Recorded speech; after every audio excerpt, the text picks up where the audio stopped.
My name's Jamara Wakefield, and I'm so happy to be here today with Jason Pollard, the director of the film The Sixth Borough, which just debuted at Tribeca Film Festival 2025.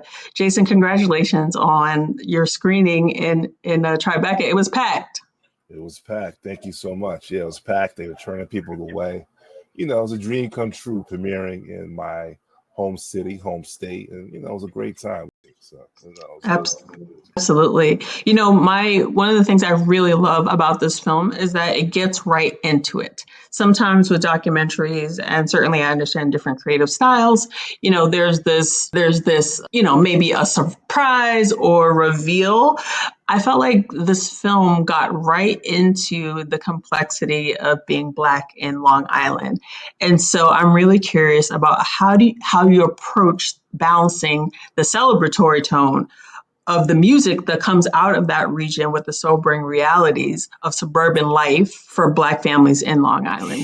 Sure. Well, first, being from the suburbs myself, I'm from Westchester County, and it's a city called Mount Vernon.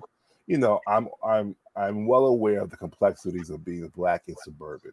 The questions of your authenticity, the questions of if you're real or not, if you're tough or not.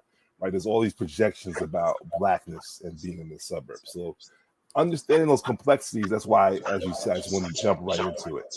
And one of the most fascinating things I learned about this while working on this project was that the migration patterns of people from the five boroughs to the sixth borough. And once I learned that, we learned that Chuck D, gave a talk with Bill Stephanie at NYU, and we used some of that audio in the film. And once we learned that, once Chuck, introduced us to this term of the black belts. That was fascinating. So once we heard that, I knew that's what we had to get into, right? Really establishing these people looking for a better life, right? Not in a really, and the other interesting point is not really doing a class transformation, because as Chuck says, they weren't middle class.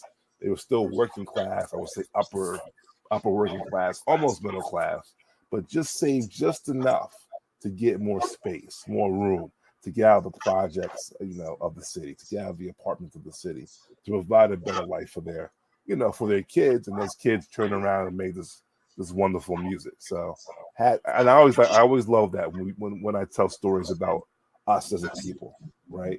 What are our origins? What makes us us? We're not a monolith. We just didn't come out of the blue. There were situations and all these things that happened to us that formed us as a people.